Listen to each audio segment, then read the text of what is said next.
So I'm helping my buddy James at a second fuel filter.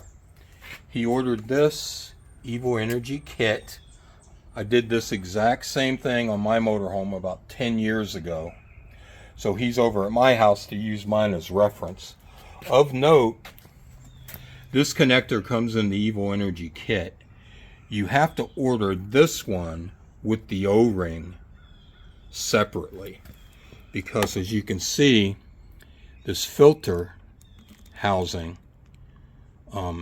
has a flange up top there for the O-ring to seal in, and there's nothing on the bottom for a flare. So the kit comes with this. When I did mine, I used this and it leaked. So I'll just zoom in on this part number, and I'll leave links to everything in the video description. Of note, with this fitting here, you just unscrew this, then you screw it onto the hose counterclockwise, and then you thread it all the way down until it bottoms out. Hopefully that shows up.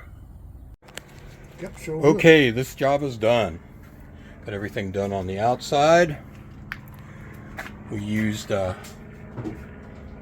lot of these cable separator clamps. Now the next clip, I'll take a peek at the inside.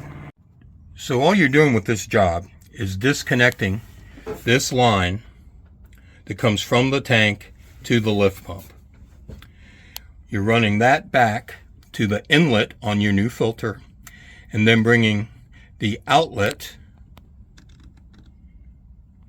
right back up to here and using this elbow adapter. So what this does is filter the fuel from the tank before it goes to the lift pump, and that'll keep the lift pump screen from clogging up with either algae or particles from the old rubber diesel fuel lines. Hope this helps.